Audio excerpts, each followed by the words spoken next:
Uncle Bill was fucking furious. Once Tom was in the clinic for a while, he peered in and was relieved to see the doctors working on his hand. However, he came back later that evening and found Tom chained to the radiator. It was a while, but he waited until the dock closed up for the night, then kicked in a window. "Tom!" he whispered. "Tom! Uncle Bill!" Tom rattled his handcuffs a little to show that, indeed, he was chained up. Uncle Bill followed the voice. There he was, chained right to the radiator. "What happened to you?" "Turns out our vet friends are pretty loyal to the eggplants. They were going to turn me over to them after the hand." "Right." Uncle Bill didn't see any keys or whatnot. The gears in his head were already turning. He had an idea. An awful, devious, fun idea. "Sit tight. I'll have you out of here by tomorrow morning, okay? And, let's make a bet. I can get the doctor arrested before she opens up tomorrow. I win. You drive and I sleep in the passenger seat. For a week." Tom nodded. "Deal." Okay. So the practice closed at 6 and opened at 8. That meant he had 14 hours to work his miracle. Step 1. He had to set up a few things for verisimilitude. He stormed back out of the window to his car and drove off. He'd passed by a morgue on the way here, so he went for that. Uncle Bill pulled up to the morgue and, after paying off the guard and coroners, made his way inside. He grabbed a saw from the tray of tools and slid out a few of the drawers. "Let's see," he muttered to himself, as he selected a body. "Perfect," he added, as he saw the hand off of one corpse, a bit of muscle from that corpse, the liver from another, maybe a dick. That one had a nice tongue. Once Uncle Bill had his grisly acquisitions, he stored them in a cooler. Now it was back to the vet's office. Uncle Bill waved to Tom as he opened Dr. Ali's fridge and stashed the body parts inside. 13 hours to go. Step 2. Deal with the flunky. Out of curiosity, Uncle Bill had followed the giant as he left the other day. There were 3 places he would likely go. From what he had seen, his home, the gym, or the bar. The gym was closed, so that left the bar. Uncle Bill went there. Sure enough, Ox's car was there. Uncle Bill pulled out his knife. It was time to cut the brakes. Then he saw the Marines. It would be so easy to combine this step and the next. He stepped into the bar, sidling up to the off-duty Marines, and swallowed his pride. This is just work, he told himself. Sex had been a part of espionage since the human race had the concept of either. Didn't mean he didn't feel like a scumbag taking advantage of someone like that. He just hoped the Marines liked a silver fox. Or were desperate. "Oh, ladies!" 3 hours later, Uncle Bill lay there, squished between mounds of flesh. He'd had to pop a little blue pill to get the boy going, but he assured the girls it was just because he was old, not their fault. The show didn't seem big on pillow talk, and that suited him. "Hey, anything you need, oldie, let us know," one said. "Yeah, we take care of our own," the other added. From his position, with his face in her chest, Uncle Bill could feel her vocal cords vibrating. "Well, actually," Uncle Bill got up. Where are his pants? "There is something. Dr. Ali, the vet, she's a..." His voice got real quiet as if someone was listening in. What was the sure word? Ah, yes. A boy basher. "What? Really?" The 2 girls started getting their clothes back on. "Yeah, she loves that shit. Bet you find some fucked up shit at her clinic, too." As the girls got dressed and left, Uncle Bill chuckled to himself. 10 hours. Now for the last step. "Can't promise anything," the one Marine said, putting her shirt back on as she headed out. "But we'll let the captain know." Once Uncle Bill was dressed, he stepped out and made a beeline for the clinic. There were a few last-minute details he had to arrange before busting Tom loose, namely a bit of verisimilitude. Now, he couldn't just smear the gore from the body parts everywhere. The blood was basically gel by now, but this was a veterinary clinic in a farm town.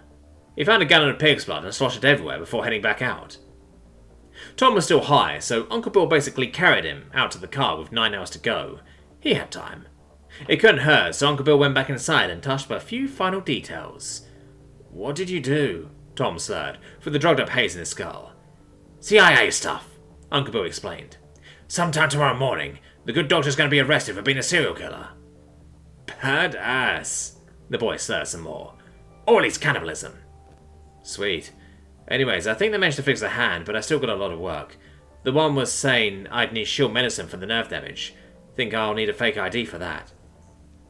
Uncle Bill was impressed Tom figured that all out while still high. I think I know where to get one. We'll talk to the toy maker. At about 2 in the morning, a group of Marines pulled up outside the clinic. While some secured the scene, the others went inside. Captain Garavix, however, wasn't convinced. She knew Dr. Alley. She may have been bitchy at times, but her heart was in the right place.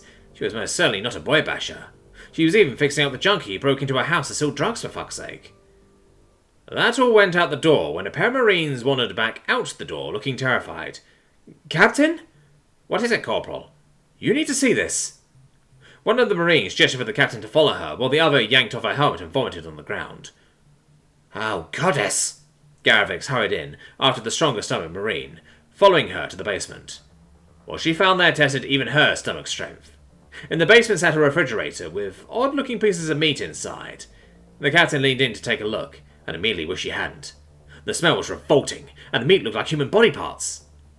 Closer inspection around the room revealed a pair of bloody handcuffs, and a gore-splattered saw. Oh, and some of the body parts had human meal-sized chunks cut out. Captain Garavix couldn't believe she was saying this. Have Dr. Ali Manis arrested for murder and possibly cannibalism. We can't let her hurt anyone else. Agent Nineveh, meanwhile, was preparing for her meeting with old robot hands herself, Shashi Harren. She walked into the meeting room and set her new omnipad down. As part of the security on this old tub, all officials intending to meet with prisoners had to turn in their omnipads and were given prison pads. Nineveh accessed her Nexus files, what humans call cloud storage, and pulled up her list of questions and points she needed to make. The door buzzed, and Harren walked in. She looked way different from the picture Rishi had given her. Gone was the Marine uniform and sniper rifle.